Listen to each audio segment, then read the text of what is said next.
Hey guys, so I just came outside quick to tell you about my solar lights. So in terms of a pretty easy plug and play, install them into the ground, let them charge up through the sun, these were pretty great. It didn't require my husband, it didn't require me to run electrical. It was super easy plug and play. So I'm going to show you the solar lights. I am pretty happy with them. So I have 4. So there's one right here, and you can see it's bouncing good light against my house, and if I move it, you can see it's right there. I have this one right here, which is in a very odd position because my son, who is 1 year old, plays with it all the time. But see, if I put it up against my tree, it just makes the tree look very beautiful. So yeah, on that note, if you do have children, be sure to pop the light off and stake it down, because otherwise, like, my 1 year old just yanked it right up out of the ground. But I also did not hammer it in.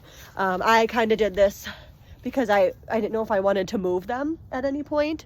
So here's my other one, and here's this one. So one thing that I will say is these other two that I'm showing you last, these guys get the least sunlight. So I have this giant tree right here behind me, so it blocks a lot of the sun from coming through, or from coming onto this part of the house. So I was a little bit nervous about the ability for the sun to charge them. And as you can see, they're still working. They still look really pretty. That one looks good. There is 3 modes. So I believe this is on the highest mode. Let me just double check for you.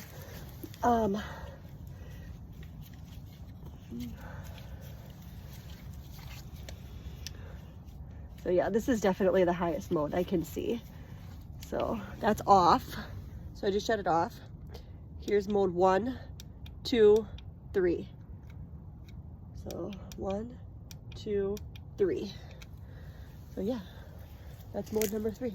So they look really pretty. I actually want to get more and then put them in my grass on these larger trees over here. But yeah, great plug and play option for lights. You can see, like, these are my outdoor lights, and like, look at how they compare. I would say that, like, I mean, they provide just as much light as my actual lights that are attached to my house. So that's really great. Another thing that the manufacturer also said when I read the instructions was, it says don't peel off the protective coating on it, and I was kind of nervous about that because I didn't want it to stop it from charging, and it was no problem. So it charged. I left that protective coating on, and I think it just increases the lifespan of the product. So yeah, so don't worry about that. It works great. I still have them on there, and yeah, so far so good. Pretty little outdoor lights. Just make sure that you have enough sun that gets to it. But yeah, they're a great product. I would highly recommend.